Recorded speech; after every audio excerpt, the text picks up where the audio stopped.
bolong bukan sembarang bolong, tapi dia si janda bolong. Papa Dems akan kupas tuntas bagaimana cara merawat si janda bolong ini. Jangan kemana-mana sahabat.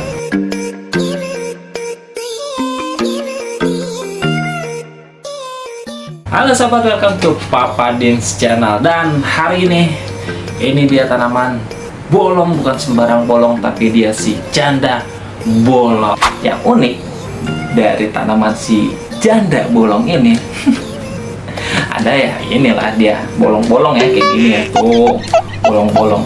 Tapi nggak tahu kenapa ya, kenapa disebut janda bolong, kenapa nggak duda bolong aja ya. Dan sahabat tahu nggak, ini tanaman ini tuh aslinya dari Amerika Tengah dan Selatan. Nah nggak tahu kenapa juga ya, kok bisa disebut janda bolong, masih nggak habis pikir nih Bapak Dems. Oke, tapi ya forget it, kita bahas tips perawatan si janda bolong ini. Oke, yang pertama dimulai dari pencahayaan. Nah, sepengalaman Papa Dems, kalau si janda bolong ini dia lebih demen di tempat yang teduh ya, teduh dan tidak terkena matahari langsung. Dan kalau misalkan terkena matahari langsung, dia biasanya akan terbakar. Terbakar dia kan. Nah, ini contohnya ada seperti ini. Nah, ini waktu itu Papa Dems pernah cobain ya, taruh di matahari langsung, tapi dia langsung terbakar. Mudah-mudahan kelihatan ya, kecil sih, nggak begitu besar. Nah, langsung di situ langsung dipindahin aja. Jadi tempatkan dia di tempat yang teduh. Oke. Nah, yang kedua, penyiraman. Nah, ini penyiraman. Papa Dems biasanya nyiram si janda bolong ini nggak tiap hari, nggak. Nah, kita kasih jadwal ya sekitar 2-3 hari. Nah, tergantung juga nih dari media tanam teman-teman ya, atau sahabat ya. Kalau misalkan medianya itu yang poros banget, misalkan kayak sekam bakar lah ya, sekam bakar aja ya. Kalau sekam bakar aja biasanya kan dia cepat kering. Nah, itu bisa 2 hari sekali. Nah, tapi kalau di sini Papa Dems menggunakan campuran nih si media tanamnya. Nah, oke, sekalian aja ya. Tips yang ketiga adalah media tanam. Nah, jadi set, ntar ya diangkat ya. Oh, ini tinggi loh, tuh tinggi. Ini turusnya udah lewat ya. Nih, ini turusnya udah lewat. Tuh. Nah, kelihatan ya, kelihatan dong. Oke, si media tanamnya ini tuh, lihat tuh, coba lihat ya. Nih, tuh. Nah, kalau ini perpaduannya atau komposisinya, Papa Dems biasanya menggunakan satu sekam bakar, dan yang kedua andam.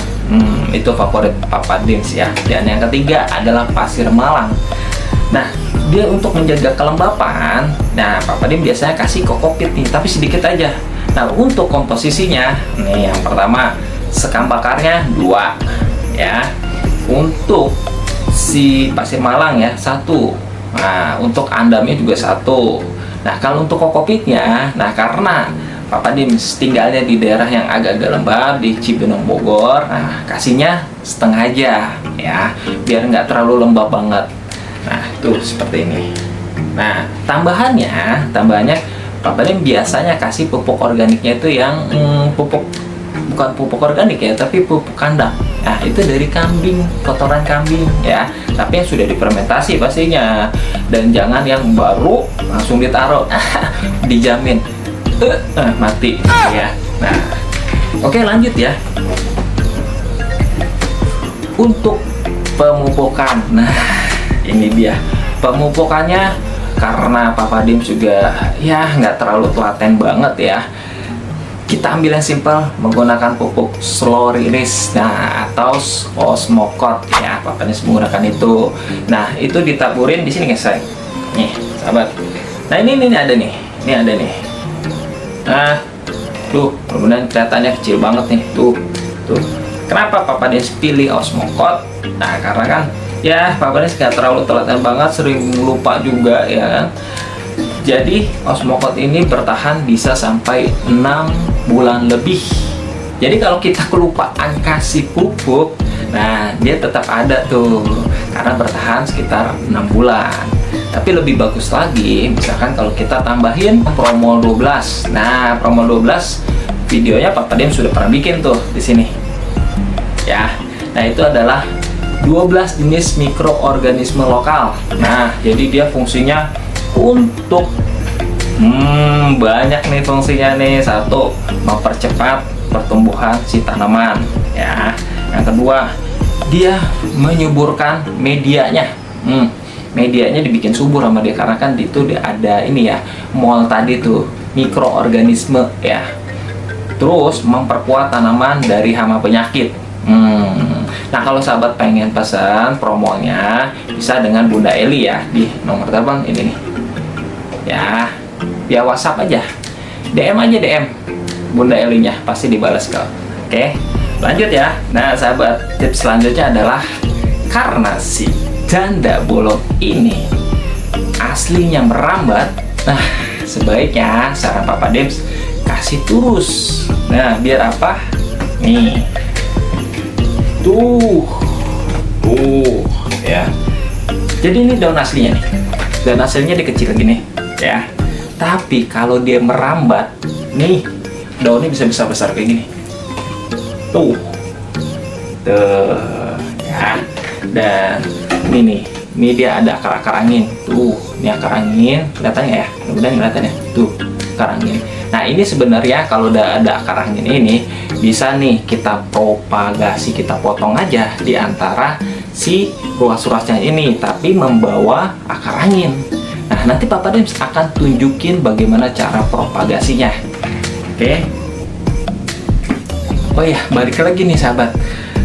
Untuk penyiraman ya, penyiraman. Nah, sarannya Papa Dim, siramnya siram kocor, guyur aja, jangan cuma disemprot-semprot doang. Kalau disemprot-semprot itu mengundang hama. Itu pengalamannya Papa Dim ya. Jadi langsung aja siram, seret.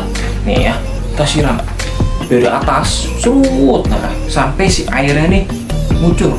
Nah, fungsinya apa? Fungsinya adalah itu untuk mengeluarkan sisa-sisa apa ya namanya ya,